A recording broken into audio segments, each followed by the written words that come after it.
Agora vamos à nossa aula de história. Hoje, em história, nós vamos estudar os espaços domésticos no campo, certo, gente?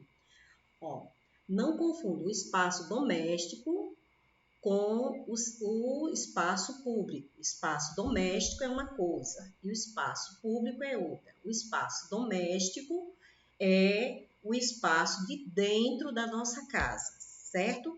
E espaço público é aquele espaço onde é dirigido pelo governo, pela prefeitura, onde todos os moradores eles têm acesso, como por exemplo uma escola pública, né? Uma escola pela prefeitura, pelo estado. Isso são espaço público, hospitais, praças, né? E vários outros ambientes. Espaço doméstico é uma coisa e espaço público é outra. Nós hoje vamos conhecer os espaços domésticos no campo. Como é o espaço doméstico no campo? Vamos ler, a tia vai ler para vocês. Vocês vão acompanhar aí na casa de vocês, certo? Quando Urbano e seu avô estavam próximos de casa, viram um grupo de vizinhos que se ajudavam no conserto de uma cerca próxima à estrada de terra. Urbano havia entendido que as estradas e pontes, por serem espaços públicos, são de responsabilidade do governo local, certo? Por exemplo, aqui na nossa cidade, quem é responsável? Aqui na nossa cidade existe o governador e existe o prefeito da cidade. O governador, ele governa o estado. O prefeito, ele governa a cidade, certo? Olha a fala do avô de Urbano. Quem é responsável pela limpeza e manutenção da nossa casa? Quem é responsável?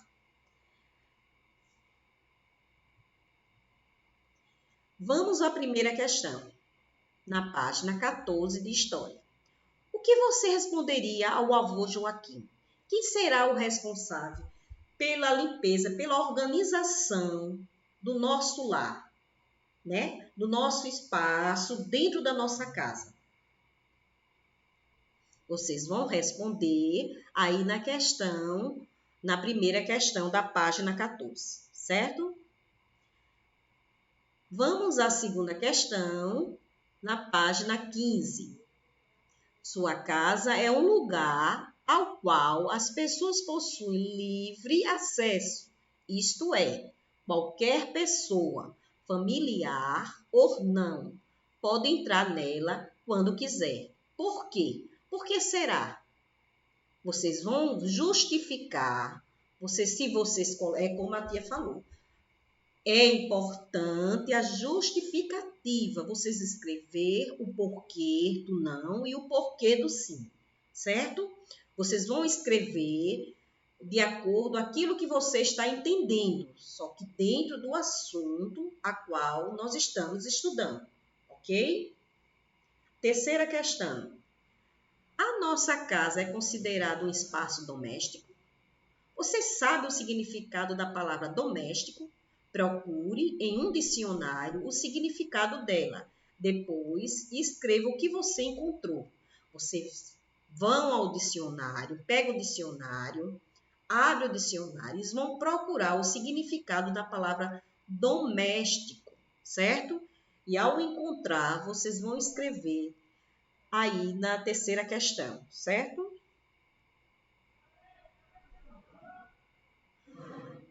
Olha o que o avô de Urbano falou. Nossas casas são espaços domésticos, ou seja, espaços particulares, associados à vida em família. O espaço doméstico compreende a área da habitação, ou seja, nossa casa, e todo o espaço ao redor que pertence à nossa família, como jardim ou um pasto. No campo, encontramos diferentes espaços domésticos. Veja alguns exemplos nas imagens.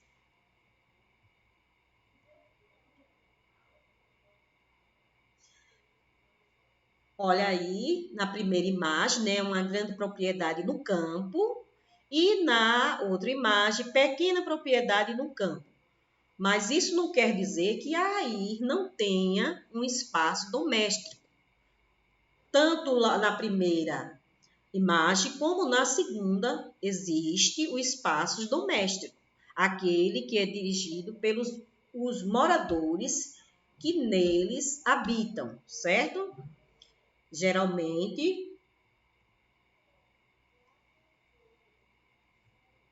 página 15, geralmente os espaços domésticos no campo podem ser utilizados pelos seus moradores para o lazer, para a vivência diária e para a produção de bens para o consumo. No campo, é comum encontrarmos comunidades que vivem em pequenos núcleos de povoamento, ou seja, grupos de poucas casas próximas umas das outras. Além disso, esses núcleos podem estar longe uns dos outros. Por isso, é comum que os moradores do campo, geralmente os vizinhos, auxiliem-se na prática de algumas atividades, como o conserto de cercas nas propriedades, certo? É comum por quê? Porque ali a comunidade no campo, eles são comum eles vivenciar aquilo junto, em um conserto de uma cerca, certo? Na agricultura. Então, eles se unem ali, eles dois. Isso é comum no campo. Casas de taipa. Casas de taipa. As construções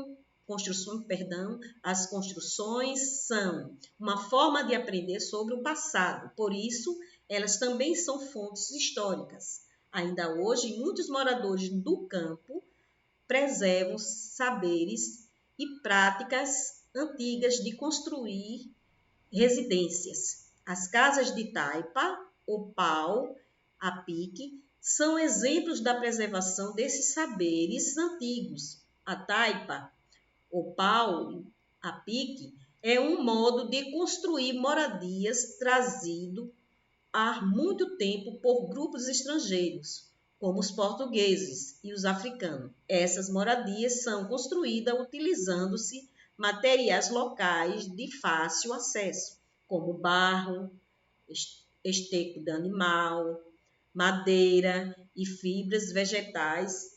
Por exemplo, vamos visualizar com bastante atenção essas imagens. São duas casas de taipa. São casas feitas por barro, né?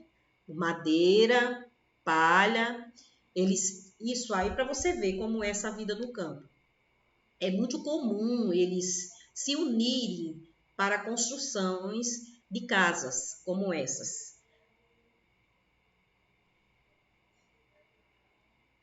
Na primeira questão, da página 16, página 16, a primeira questão fala: você já viu alguma casa desse tipo? Segunda questão: apenas pela observação é possível identificar alguns dos materiais que compõem esse tipo de construção? Quais? Vocês vão escrever abaixo que tipo de materiais eles utilizaram para construções dessas casas, certo? Vocês vão escrever aí abaixo. Terceira: esse tipo de casa é semelhante à residência onde você mora? Quarta: escreva algumas características que são semelhantes e diferentes entre as casas de taipa e a residência onde você vive com sua família. Quinta questão: quais tipos de histórias podem ser estudados a partir da preservação das casas de taipa? Converse com os colegas e o professor sobre o assunto. Depois anote o que descobriu. Vamos para a página 17. A organização pessoal. Na casa do avô Joaquim, Urbano foi visitar o quartinho em que ele guardava algumas de suas miniaturas. O avô Joaquim colecionava as diversas miniaturas. Eram soldadinhos de chumbo, animais do campo e caminhões antigos. Urbano gostava muito dessa sala, pois lá ele podia brincar com esses brinquedos. Visualize com atenção todos esses brinquedos, certo? Olha aí os soldadinhos de chumbo.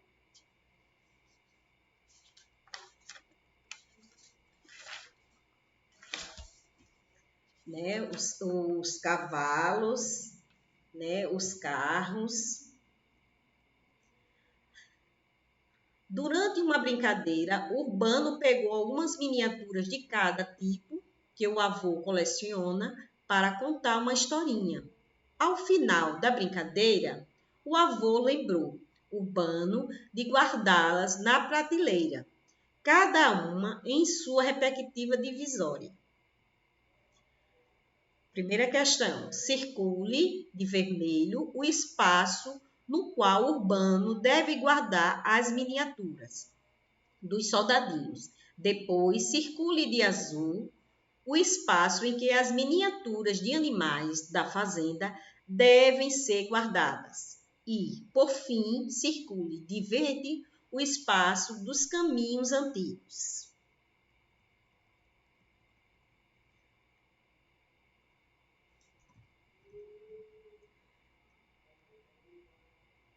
Agora vamos à nossa página 18.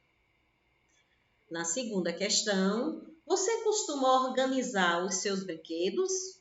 Ou outra pessoa cumpre essa tarefa por você? Sempre que vocês for responder com sim ou não, justifique a sua resposta, viu? Não esqueçam disso. É muito importante. Isso tanto para mim na hora da correção, como para vocês também, viu? Você é responsável pelas coisas que possui e, assim como Urbano e seu avô, deve cuidar para que não se percam ou estrague, guardando-as nos locais adequados. Quando cuidamos daquilo que temos, conseguimos evitar compras desnecessárias e desperdício de dinheiro. Entre os itens mais importantes sobre os quais vocês têm responsabilidade está o seu material escolar. Para organizá-lo, siga este passo. Letra A. Faça uma lista com todos os materiais que você utiliza na escola. Letra B. Separe os materiais de uso diário e guarde-os em sua mochila. Letra C. Coloque os materiais que não são usados todos os dias em uma caixa e cole neles etiquetas com os dias da semana em que devem ser levados à escola. Letra D. Quando estiver organizando a sua mochila para as aulas do dia, retire dela os materiais que não serão usados na data e coloque apenas os que serão necessários. Letra E. No fim do ano, verifique na lista que você fez quais os materiais ainda estão em bom estado e podem ser utilizados no ano seguinte. Olha, gente, isso aí é uma ótima dica que eu dou sugestões a vocês fazerem. Isso é ótimo, é uma organização. É por isso que muitas e muitas vezes a gente em sala de aula, a gente pede para, por exemplo, pega o caderno tal, tia, eu esqueci. Por quê? Porque não olhou a bolsa, não olhou as aulas que ia ter naquele dia, aí termina esquecendo algo necessário que vai ser preciso utilizar naquele dia. Então, é muito importante que vocês façam sempre essa lista. Ó, vocês, os nossos alunos do terceiro ano, são tudo moça, rapaz, né? Rapazes, né? Tudo lindo, tudo maravilhosos. Vocês têm condições, na hora de saírem para a escola ou para qualquer outro lugar, sempre olhar o que vocês vão levando dentro da bolsa. tanto na hora de vocês irem para a escola, como na hora quando vocês saem da escola, certo? Porque às vezes pode acontecer de um lápis de um coleguinha caiu na sua bolsa. Eita, eu trouxe o lápis do meu coleguinha, né? Mas se tivesse olhado antes de sair da sala, né? Isso não teria acontecido, certo? Seguindo essas orientações, você estará cuidando do que tem e até economizando para comprar outras coisas que deseja. Não é isso? É sempre bom a gente economizar, a gente cuidar daquilo que é nosso. Os nossos materiais são nossos. Os nossos pais, eles compraram com tanto sacrifício, né? Aquelas bolsas decoradas. Então, vamos cuidar para que no próximo ano algo ainda esteja intacto que dê para a gente usar, certo? Sem ter que gastar novamente. Eu estou olhando aqui somente as páginas que a gente vai trabalhar, certo?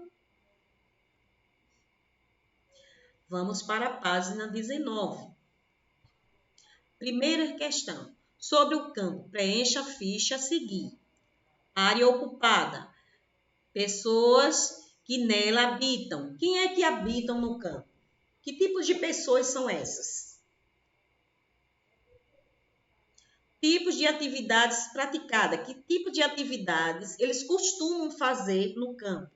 Vocês vão escrever tudo isso aí. A segunda questão.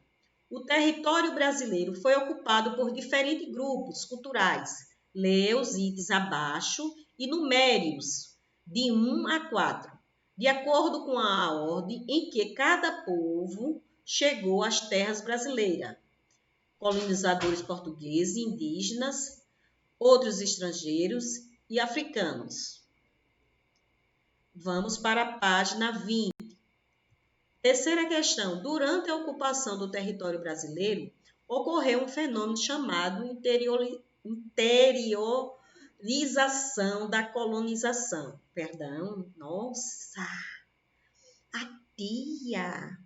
Isso acontece, viu? Pinte as palavras abaixo que estão relacionadas a esse acontecimento. O ouro, a fuga indígena, pecuária, agricultura e escola. Vocês só vão pintar as corretas, certo? A quarta questão. O urbano conheceu algumas transformações pelas quais o campo passou. Numere 1 para o que representa permanência e 2 para o que representa mudança no cotidiano atual do campo. Aquilo que foi mudado e aquilo que não foi, certo? A quinta questão. No campo, quem é responsável por espaços como estradas, pontes, escolas públicas e postos de saúde? Sexta questão. O campo é formado por espaços públicos e espaços domésticos. As colunas abaixo apresentam a definição de cada um desses espaços. Ligue-as corretamente. O espaço público e o espaço doméstico, certo? Vocês leiam com bastante atenção para poder responder, ok? Tia vai encerrando por aqui a nossa aula de hoje. Aguardo vocês na nossa próxima aula e deixo para cada um um beijo bem grande no coração.